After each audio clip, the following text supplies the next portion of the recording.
नमस्कार, आपल्या चॅनलवर तुमचे स्वागत आहे। आज आपण बनवणार आहोत कढी पुलाव। कढी पुलाव करण्यासाठी आपण घेतले तेल, तांदूळ, जाड शेव, आलं लसूण, मीठ, दही, वटाणे, हिरवी मिरची, कोथिंबीर, गाजर, टमाटे, शिमला, कांदे। यासाठी लागणारे मसाले: मोहरी, धना पावडर, लाल तिखट, हळदी पावडर, जिरे, गरम मसाला, हिंग। पुलाव करण्यासाठी आपण आता चुलीवर कढई ठेवून घेऊ, त्यात पाणी टाकून घेऊ। आपलं पाणी गरम होईपर्यंत तांदूळ धुवून घेऊ। 2-3 पाण्याने स्वच्छ तांदूळ धुवून घेऊ।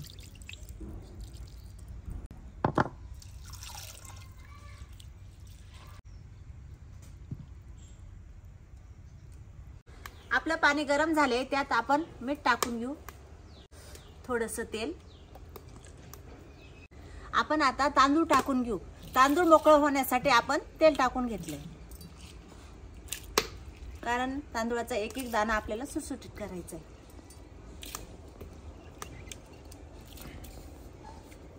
आपला भात शिजेपर्यंत आपण भाजीपाला निवडून घेणार आहोत। आधी वटाणे सोलून घेऊ।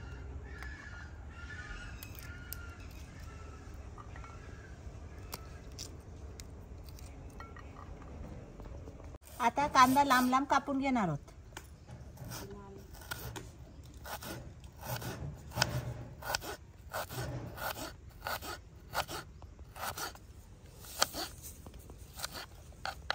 आपले कांदे कापून झालेत।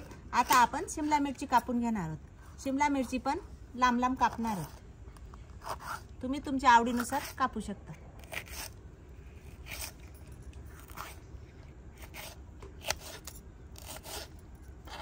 आता गाजर कापून घेणार आहोत। गाजर बारीक बारीक कापणार आहोत।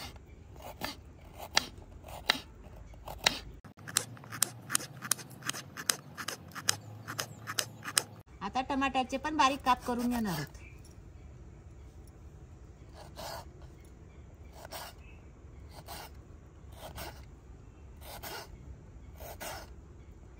तुम्हाला आवडत असेल तर अजून भाजीपाला पण ऍड करू शकता। आपला भात शिजलाय, त्याच्यात थोडं पाणी आहे, ते आपण नितरून घेणार आहोत।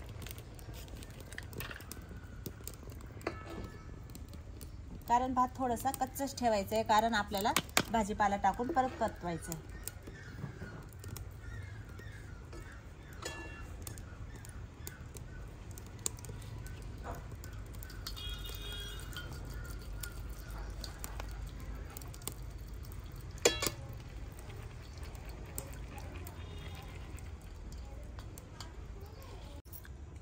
लसूणचे छोटे छोटे तुकडे करून घेऊ। आलं लसूण ठेचून घेतलं तरी चालतं। लसूणचे छोटे छोटे तुकडे करून घेऊ। तुम्हाला तुकडे आवडत नसेल तर तुम्ही ठेचून पण शकता। आता अद्रक पण बारीक करून घेऊ।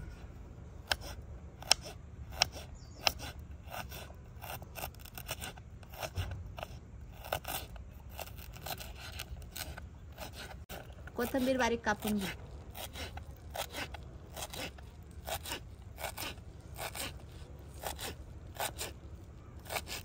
आपण आता भाताला फोडणी देणार आहे, त्यासाठी तेल टाकून घेऊ। बघू आपलं तेल तापलं की नाही। आपलं तेल तापून गेलंय, त्यात आता मोहरी टाकू।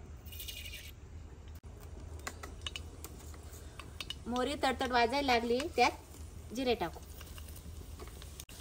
आलं लसूणचे केलेले तुकडे,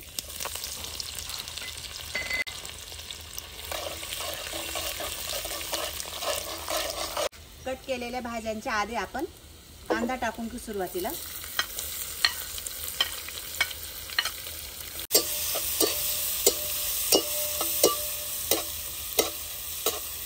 नंतर गाजर,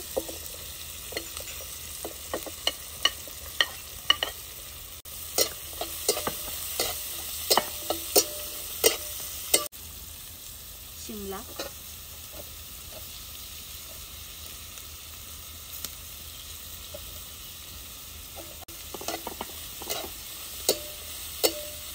पाच मिनिटं हे परतून घेणार आहे, कारण गाजर शिमला शिजायला वेळ लागतो। नंतर टमाटे टाकू। आपला कांदा आणि शिमला परतून झालाय. आता आपण टमाटे आणि वाटाणे टाकून घेऊ.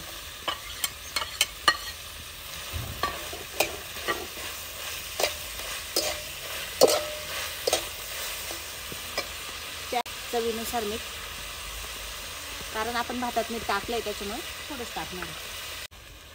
थोडंसं लाल तिखट टाकून घेऊ. हे पण आपल्या आवडीनुसार टाकू शकतो, नाही टाकलं तरी चालतं. थोडीशी हळद. आता छानपैकी मिक्स करून घेऊ. आपल्या भाज्या आपल्याला जास्त नाही परतवायचा. आता परतून झाल्या, त्यात आता भात टाकून घेऊ.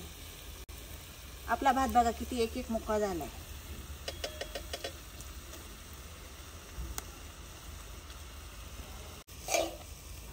कलर पण छान आला आहे, सुटसुटीत आला आहे. आपला पुलाव तयार झालाय. आता शेवटी आपण कोथिंबीर टाकू. थोडंसं परतून घेऊ. बघा किती छान पुलाव तयार झालाय. आपण कढी नाही टाकली, असंच खाल्ला तरी खूप छान लागणार आहे. मुलांसाठी छान आहे. पण आपण कढी करणार आहोत. तयार झालाय तो आता बाजूला ठेवू आणि कढीची तयारी करू. कढीसाठी आपण दही घेतली, ती आता आपण फेटून घेणार आहोत. त्यात थोडेसे आधी पाणी घालून घेऊ, म्हणजे उडणार नाही. ताकाची कढी केल्यास फेटण्याची गरज नाही येत. आपण दही घेतली, तिच्यात गठोळी राहते म्हणून आपण फेटून घेणार आहोत. आपण रवीचा वापर करतोय. आपल्याकडे रवी नसेल तर मिक्सरही करू शकतो. कढीला घट्टपणा येण्यासाठी आपण बेसन पीठ टाकून घेऊ. 2 ते 3 चमच टाकून घेऊ आणि परत थोडंसं फेटून घेऊ.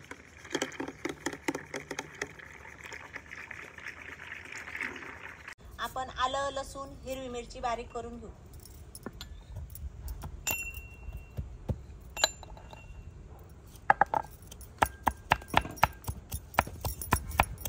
मिरची आपण कुटून घेतोय, त्याऐवजी बारीक काप करूनही टाकतो. पण आपण कढी पुलाव करतोय. पुलावमध्ये भाजीपाला असल्यामुळे आपण मिरची कुटून घेणार आहोत. आपली कढई तापली आहे. आता आपण कढी करून घेणार आहोत. त्यासाठी तेल. आपलं तेल तापलं आहे. त्यात आता मोहरी, जिरे, हिंग, कढीपत्ता. कढीपत्ता बारीक असल्यामुळे आपण असं टाकून घेऊ. लसूण मिरचीची पेस्ट. आपल्या दह्यापासून केलेलं मिश्रण टाकून घेऊ. त्यात थोडेसे आता परत पाणी टाकून घेऊ. थोडीशी हळद, चवीनुसार मीठ, वरून थोडीशी कोथिंबीर.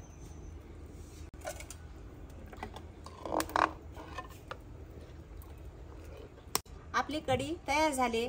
कलर पण सुरेख आलाय. आता आपण ती काढून घेणार आहोत. आपला कढी पुलाव तयार झालाय. आता आपण पुलाव मध्ये कढी टाकू. शेव. या कढी पुलाव खायला. आमची रेसिपी आवडल्यास लाईक करा, शेअर करा, कमेंट करा, फॉलो करा. नक्की एकदा ट्राय करून बघा. धन्यवाद.